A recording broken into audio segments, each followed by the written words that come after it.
But we also discover that Brainerd isn't the only one with strange romantic lusts. I believe a woman should love a man for what he is and not for what she wants him to be. I don't have much of a smile, but I do have a brain. It's a human matter, not for computers. I don't know when, I don't know how, but I know something's starting right now. So in a disturbingly frightening subplot, it turns out Weebo actually has fallen in love with the professor. And not only that, has created a holographic human version of herself so that she can physically make out with him.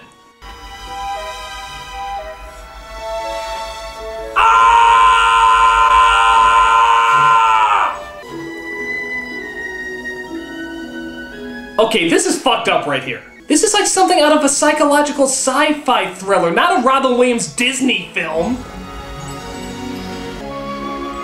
But that's nothing. Look what happens when she takes it just a few steps too far.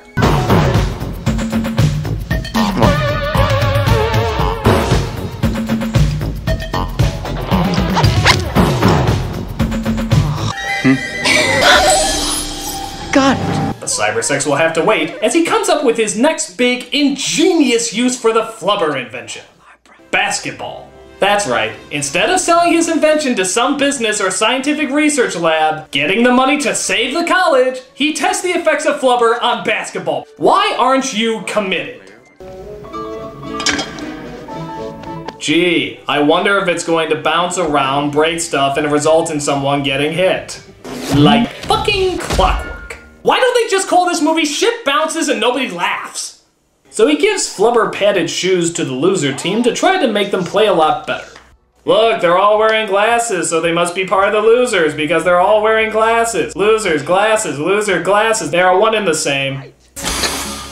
But back at the house, Weebo unleashes Flubber as they partake in a colorful yet completely pointless dance sequence. Yeah, why don't you go back to making that 3D woman again? The least you can do is flip us some softcore porn while the camera's on you.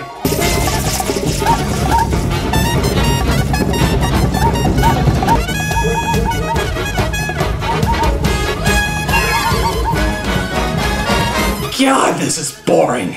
Maybe back then this was really impressive shit, but now it just looks like a really bad Super Bowl commercial.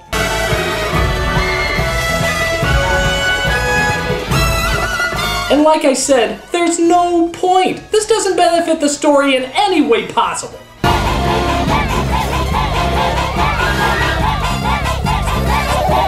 Big lip. Oh, got on board. While that's going on, Brainerd watches as the Flubber he secretly slipped onto the players starts paying off.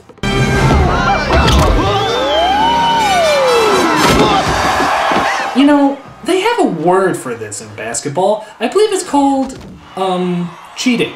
Jump down! Jepner soaring into the air, makes the steal. Look at him go! Jepner. I don't want to die! I don't want to die! I don't want to die! Ah!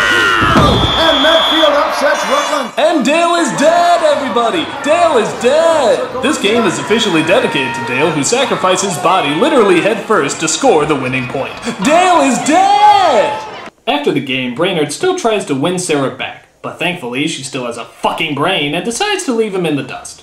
So Brainerd tells his woes to Weebo in the hopes of finally figuring out what's wrong with him. Truth is, Weebo, I'm not absent-minded because I'm selfish, crazy, or inconsiderate. I'm absent-minded because I'm in love with Sarah. Nah, you were closer with the selfish, crazy, inconsiderate thing. So, because the machine that he programmed somehow knows more about love than he does, Weebo records what he said and shows it to Sarah. And because the love interests in movies like these are sympathetic dumbasses, she gives him another shot. You know, because he deserves at least 4. So he shows her what Flubber can do as they finally get a good idea about what to do with the stuff. Try selling it. No, you think? I thought that's just what smart people do. But unfortunately, Joe Biden finds out about Flubber and hires his men to break into Brainerd's house and steal it. But luckily, Weebo is there to fight them off. Kiss me, big boy! Gee, maybe if you stopped putting energy into showing pointless film clips and focused on not getting hit with a baseball bat, you wouldn't have gotten hit with a baseball bat. Brainerd and Sarah return home, only to find that the flubber is gone and poor Weebo is destroyed. Tracking. It's me, Professor Brainerd. Focus. Weebo. Don't grieve, Admiral. It is logical. I have been, and always shall be, your friend. Live long and prosper. It's all right. It's okay. Weebo. Can you hear me? Oh, hey, just an idea here. Why don't you fucking rebuild her? I mean, you pretty much created life. Surely you must have kept the notes on how to make another one. Well, it turns out he didn't. But luckily, Weebo did. Yeah, I guess she figured his stupidity would do her in at some point, so she took the time to make a backup of herself on the computer. Boy, talk about the invention being smarter than the inventor. Philip, a full and complete design of me is in this file. I've made a few changes. I've removed a few of my flaws and added a little of you. So I forget things, care nothing about what's really important, and try to pass off being an asshole as delightfully quirky. So Brainerd and Sarah go to get the flubber back from Joe Biden, only to find one of the masterminds behind the whole scheme. The Lovebirds. Oh, yeah, what a shock. You mean the guy who always plays the villain and even stated in the beginning that he was the villain, it turns out is really the villain? Hey, here's a shock too. Ricky Martin is gay. I was just looking over the formula. Dangerous mix. This looks like a job for uninspired slapstick. Get him! Damn it, what is with your sense of balance? You fall more than the serial killer from Scream.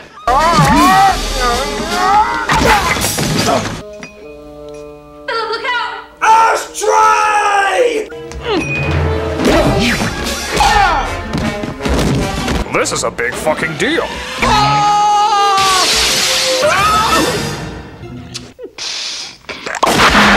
Wow, so the guy who wrote The Breakfast Club and Pretty in Pink actually had to write the words "he farted flubber out of his anus." This is a sad day, people. So they get Flubber back, sell the stuff to save the college, and finally, for the 4th time, try to get married. Be husband and wife together. You may now kiss the video screen. What? You mean he still couldn't make it to the wedding? This guy is ass scum! I'll meet you at the reception. I'm almost done. No! Stop applauding! This isn't charming! This is disturbing! Very, very disturbing! After 4 times he still couldn't make it to the altar? He is a ball of shit! Why are you marrying him? Nothing indicates that he would be a good husband. Where are you spending your honeymoon? Divorce court? Imagine if you guys had kids, what would happen then? Oh, I'm sorry that I drowned little Timmy, but I was really working on this important experiment. Run away, woman! Run away! Go marry that jerky guy! He at least would show up. True, he's a diabolical villain, but he would fucking show up! What a horrible ending! What a horrible movie! What a flat-out horrible experience! I can't believe how badly this movie is written, and I still can't believe it was written by the late, great John Hughes. None of these characters are likable, and the ones who are either stupid or have serious psychological issues. But, to be fair, maybe it was the other writer. I mean, there were 2 writers on this movie, John Hughes and this other guy. Maybe it was the other guy. I mean, in my opinion, I think it would be very difficult to find a film that was not only bad, but worse than this movie that was only written by John Hughes. Oh snap.